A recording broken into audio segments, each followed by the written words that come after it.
சடனா உள்ள ஒரு பொண்ணு வரா, வந்து அவ பாட்டுக்கு ஜாலியா பேசிக்கிட்டு இருக்கா. ஜாக்கு யாருன்னு கூட அவளுக்கு தெரியாது.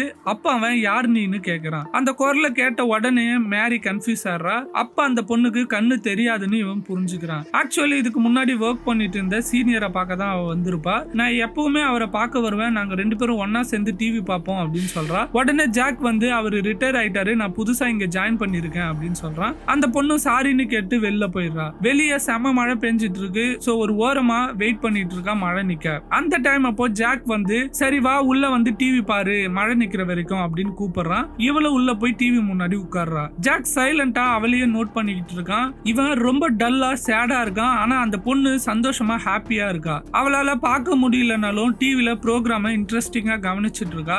அந்த ப்ரோக்ராம் முடிஞ்சதும் அந்த பொண்ணு அவ சமைச்சு கொண்டு வந்த ஃபுட்டை அவனுக்கு கிஃப்டா கொடுத்துட்டு தினைக்கும் அங்க இருக்கக்கூடிய செடிக்கு தண்ணி ஊத்த சொல்லி அன்பா மிரட்டிட்டு போறா. இப்படி ஆக்சிடென்டா ஒரு இன்சிடென்ட் நடந்த உடனே அவனோட சோகமான வாழ்க்கையில ஒரு சின்ன ஒளி வருது.